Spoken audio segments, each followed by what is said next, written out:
Hai semua, nama saya Muhammad Ali Hafizi. Saya Muhammad Izzuan Hakimi bin Muhammad Nordin.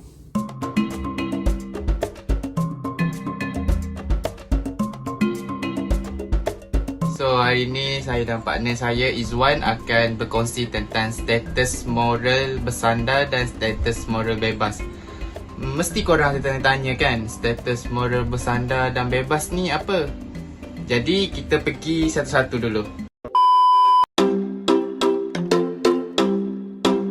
Menurut Benson pada tahun 2000 menyatakan bahawa status moral bersandar merupakan satu tindakan atau keputusan yang dibuat oleh ejen moral A dengan melihat kepada sandaran status moral ke atas perkara yang menjadi isu dan mengaitkan impak atau situasi tersebut kepada ejen moral B. Ianya bergantung kepada sebab dan tindakan serta bagaimana ianya terkesan. Korang pernah tengok akan ada satu video dekat YouTube ni yang menunjukkan seorang lelaki dikenali sebagai waterman dan unsung heroes. Beliau merupakan Patrick Kilonzo Malua, iaitu penyelamat hidupan liar di kawasan Tsavo West National Park dan Lambo Sanctuary di Kenya. Jadi apa yang dia buat sampai boleh jadi hero ni?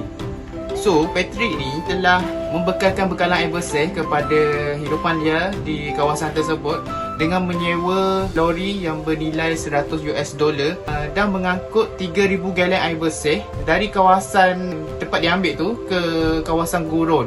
Kerjaan ni telah dilakukan oleh beliau selama 7 tahun. Tujuan utamanya adalah untuk menyelesaikan konflik di antara manusia dan hidupan liar. Isu kemarau yang melanda di kawasan tengah Tsavo telah mengakibatkan komuniti setempat terancam dengan kedatangan hidupan liar. Sebagai contoh, hidupan liar seperti gajah, singa, kerbau dan sebagainya telah mula berhijrah ke kawasan mereka untuk mencari bekalan air demi kelangsungan spesies mereka. Keadaan ini telah mengakibatkan penduduk merasakan aspek keselamatan dan sosial mereka terancam. Jadi sebab itulah Patrick melakukan inisiatif tersebut. So, itu sahaja daripada saya berkaitan dengan moral bersandar.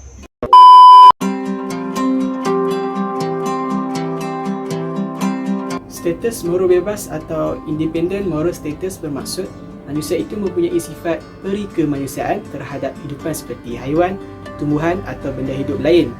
Ia tidak bersandar terhadap apa-apa perkara, iaitu manusia menyayangi haiwan bukanlah atas dasar sifatnya yang cantik atau comel, tetapi disebabkan oleh hak asasi haiwan tersebut untuk hidup sempurna di atas muka bumi ini.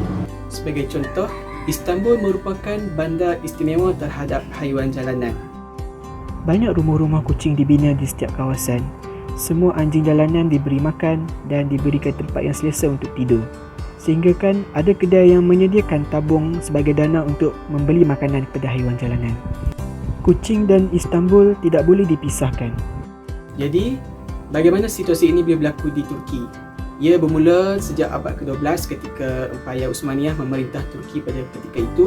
Mereka menerapkan nilai murni Islam dalam pentadbiran mereka. Masjid-masjid di Istanbul dipenuhi dengan kucing. Sehingga kan setiap masjid mempunyai sehingga 30 ekor kucing. Kita boleh lihat banyak kucing yang berkeliaran di setiap ruang masjid dan tidak ada sesiapa pun yang menghalau kucing itu keluar. Salah satu bangunan bersejarah di Istanbul iaitu Hagia Sophia atau Hagia Sophia, terdapat seekor kucing yang bernama Gli. Kucing tersebut sudah mendiami Hagia Sophia itu sejak dia lahir lagi, iaitu pada tahun 2004. Gli si kucing ini sangat terkenal dan dianggap sebagai penjaga kepada Hagia Sophia. Namun, pada November tahun 2020, Gli telah menamatkan riwayatnya selepas 14 tahun hidup. Gli telah ditanam di pekarangan Hagia Sophia sebagai tanda penghormatan. Dan daripada itu juga, Gli telah digelarkan sebagai Guardian of the Hagia Sophia. Jadi kesimpulannya, walau apapun perbezaan status moral dalam diri kita, haiwan, tumbuhan atau hidupan lain haruslah disayangi dan dihormati sebagaimana kita menyayangi diri kita. Stay safe, stay green dan terima kasih. Bye-bye. Bye, stay safe, stay green. Assalamualaikum, peace.